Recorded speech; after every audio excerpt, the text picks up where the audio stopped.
Hello, Nation. I'm excited to tell you that this is the first in a series of videos that we're going to be doing where we take sophisticated articles written in the scientific literature for diabetes healthcare professionals and boil it down to the basics.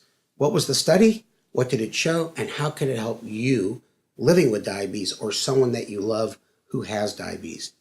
I got Bill Polonsky, my good friend and colleague, who runs the Behavioral Diabetes Institute, to discuss the very first article, which is a clinical psychology article.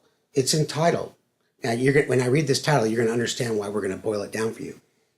Kindness Matters. That's easy. A randomized controlled trial of a mindful self-compassion intervention. It improves depression, diabetes distress, and hemoglobin A1C among people with diabetes. Bill, tell us about the study. Thanks, Steve. Well, this is a new article. It's about to appear, the next issue of one of our best diabetes journals called Diabetes Care. And that in and of itself, even that it's going to be there, is pretty cool. And as you can see by the title, it really boils down to something pretty simple, which is, you know what? Being nice to yourself actually really matters. And it matters especially when you have diabetes and really leads to better outcomes. And in this study, it was really small. They had an intervention group that had 32 people and a waiting list control that had 31. And all they did is they introduced this what's called a self-compassion intervention, sort of a form of meditation, helping people to realize that you don't have to be mean to yourself or critical to yourself when, for example, you see a high blood sugar, and you know how common that can be.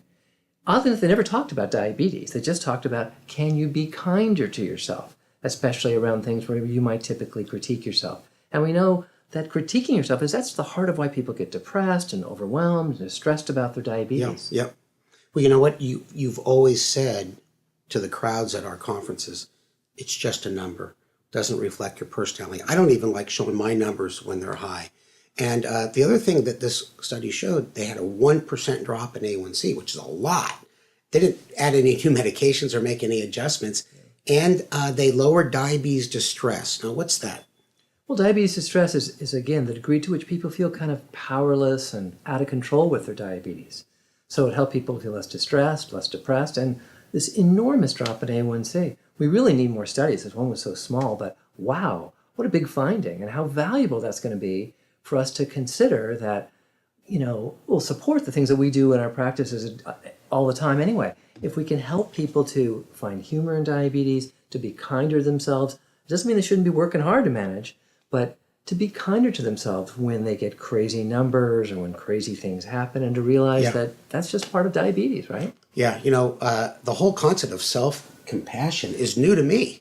I read medical literature all the time, and I'm always thinking of being compassionate for other people. So what are your closing comments to our viewers? This is new research showing that being nice to yourself probably really matters, and matters a lot. And we look forward to further studies in this area. Exactly. So long, Nation.